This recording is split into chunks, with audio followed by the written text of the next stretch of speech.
I ate 200 grams of protein every single day for 60 days. Not 100, not 150. 200 grams every day, no excuses. And by the end, my body looked completely different than I expected. But not in the way you'd think.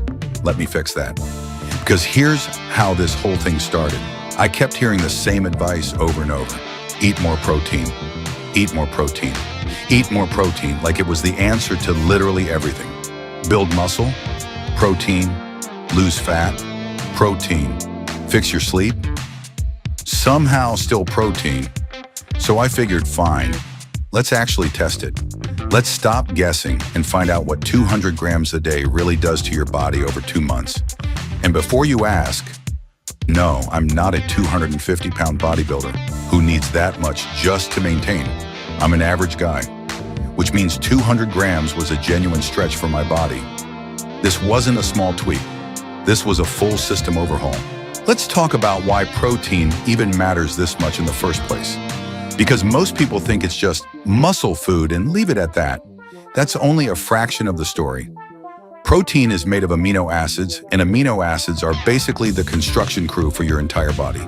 Not just muscle, your skin, your hair, your hormones, your immune system, even the enzymes that digest your food, all built from protein. So when people say protein helps you build muscle, that's true, but it's like saying water helps you survive. Technically correct, wildly understating the role. Here's the part that actually surprised me the most. Protein has the highest thermic effect of any macronutrient. That means your body burns more calories just digesting it compared to carbs or fat. Carbs cost you about 5 to 10% of their calories to digest. Fat barely costs anything, like 0 to 3%. Protein, up to 30%. So if you eat 200 calories worth of pure protein, your body might burn 60 of those calories just processing it. That's not a small bonus. That's basically a free workout hiding inside your dinner. And there's a second piece almost nobody talks about. Protein is the most filling macronutrient by a wide margin. It hits satiety signals in your brain harder than carbs or fat, which means eating more protein doesn't just build muscle. It quietly makes you eat less of everything else without even trying. So with all that in mind, here's exactly what I did and what happened. Week 1 was honestly rough. Getting to 200 grams sounds simple on paper. In real life, it means restructuring almost every single meal. I started the day with a 6-egg omelet plus a protein shake just to get a head start before noon. Lunch became chicken breast, always chicken breast, like I personally knew the guy who ran the chicken farm.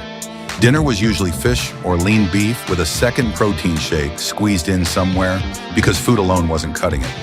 The first few days, my stomach hated me. Bloating, way too full, way too often. And standing in the kitchen at 9 p.m., doing mental math like, okay, I'm at 140 grams, I need 60 more. What can I even eat right now? It felt less like eating and more like running a logistics operation. By week 2, something shifted. My body started adapting. I wasn't nearly as bloated. I'd figured out a rotation of meals that hit my numbers without forcing it.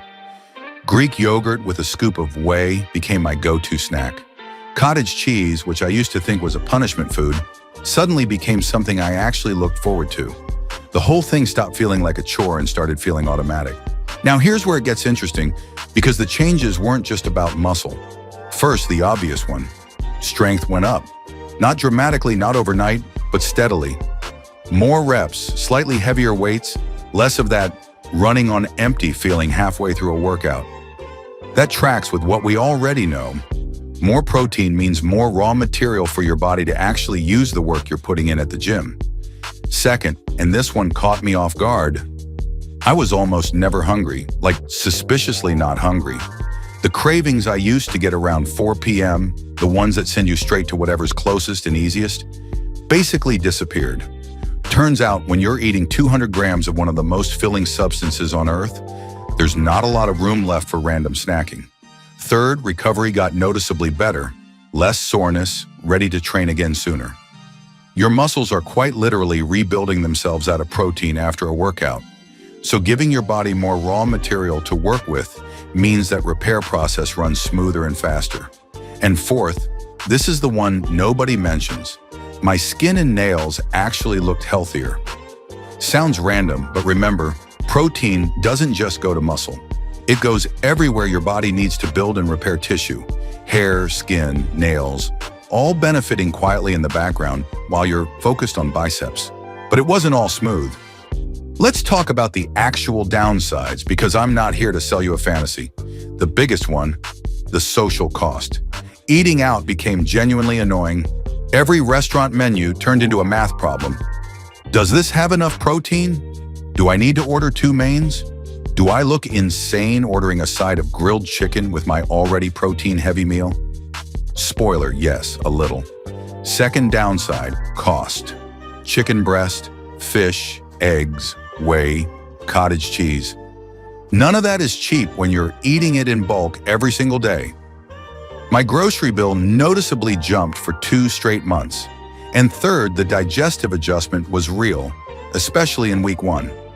If you go from a moderate protein intake straight to 200 grams overnight, your gut needs time to catch up. Spread it out, increase gradually, and drink way more water than you think you need. Fiber matters here too. Don't let vegetables disappear from your plate just because protein is hogging the spotlight. So, was it worth it? Honestly, yes. But here's the more useful question. Do you actually need 200 grams? For most people, the answer is no. The science generally points to somewhere between 1.6 to 2.2 grams of protein per kilogram of body weight for muscle building and fat loss. For an average guy around 80 kilograms, that lands somewhere between 130 and 175 grams. 200 grams was specifically me pushing the upper edge to see what happened, not a universal prescription. What I'd actually recommend if you're starting out, don't jump straight to some extreme number. Calculate your body weight in kilograms, multiply by 1.6 as a baseline, and build from there. Spread your protein across 3 to 4 meals instead of cramming it all into 1 or 2, because your body can only use so much at once for muscle repair. And prioritize whole food sources first: eggs, chicken, fish, beef, dairy, using shakes to fill gaps, not replace real meals entirely. 60 days, 200 grams a day. And here's the real takeaway. Protein isn't some magic number you need to hit perfectly. It's a lever. Push it up, and your body responds. More muscle, less hunger, faster recovery. But the number that matters isn't some extreme I tested on myself. It's the number you can actually hit every single day without it taking over your life. Figure out your target, build the habit, and let it run quietly in the background while everything else falls into place. And if you want the exact meal structure I used to hit 200 grams without losing my mind, watch this video next.